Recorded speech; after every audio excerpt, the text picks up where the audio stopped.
What's up, fam? It's your boy B High back on the check-in, man. And once again, I'm back with terrible news. Something that I'm really pretty much getting tired of doing right now is broadcasting about this kind of stuff. But here's what's going on. Atlanta went up in flames last night over the death of Rayshard Brooks.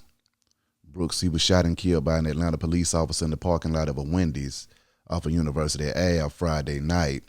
The shooting led to an abrupt resignation of Atlanta Police Chief Erica Shields, and Mayor Keisha Lance Bottoms called for the immediate termination of the officer involved in the shooting. Garrett Roth, identified as the officer who shot and killed Brooks, was fired Saturday night. The other officer involved in the call, Devin Bronson, has been placed on administrative duty. According to investigators, the night started with the police receiving calls about a man sleeping in a parked car in the fast food restaurant's drive-through lane.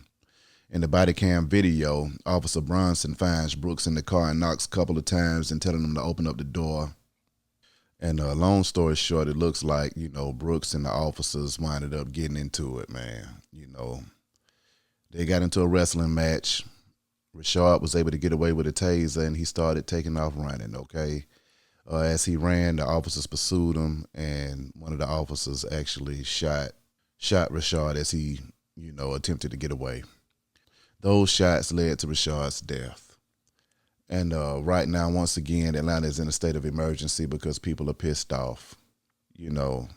Never should a DUI and maybe a possible resistance of arrest warrant a sentence of death.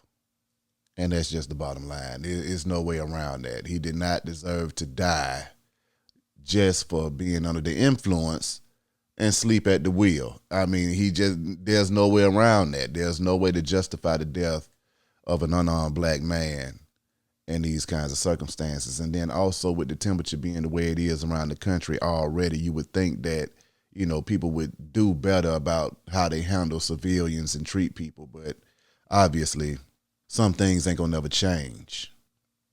After that happened, all Saturday, people began protesting at the Wendy's where Rayshard was killed. And later on into the night, needless to say, that Wendy's ended up being burned down to the ground. I already know it's going to be a lot that comes behind this, man. So go ahead and get ready for it.